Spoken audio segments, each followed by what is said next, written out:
Tulungan nyo na po ang Pangulo, lahat po tayo tumulong sa Pangulo para iangat na po yung ekonomiya.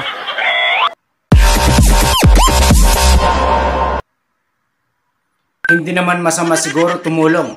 Kung ang tutulungan mo ay naikipagtulungan din. Mahirap naman yung ibibigay mo yung suporta mo sa isang tao na hindi naman karapat-dapat. Ano masasabi niyo mga kababayan?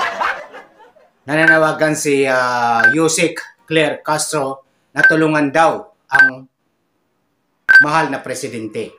Kasi kapag lagi pong may ganito na sitwasyon, negatibo yung tingin dyan. So baka hindi gumanda ang dating ng ekonomiya sa atin because baka puro negative ang makita ng ibang bansa.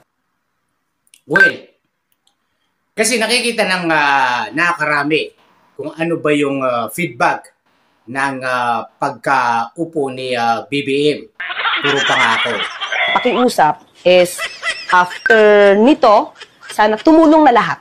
Struktura, 22 buildings lang ang naipatayo niya. Mga classrooms. So paano yun? Sa loob ng 3 taon, ngayon lang nagawa niya.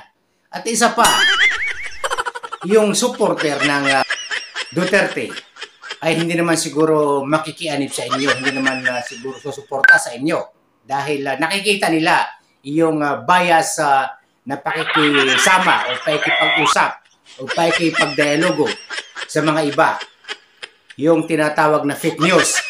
Kasi wala naman pinanggalingan na fake news kundi meron punto yan, meron pinanggalingan yan. Kaya bakit karapat-dapat ba? Ako tatanungin. Tutulong ba ako? Kailangan ko ba yung suporta ko? Siguro hindi. Dahil sino ba naman ako, di ba? Kaya nakakarami.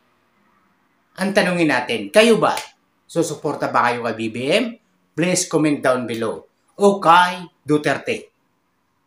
Kailangan yung opinion ng mga kababayan sa panawagan ni Yusek Claire Castro na suportahan si BBM.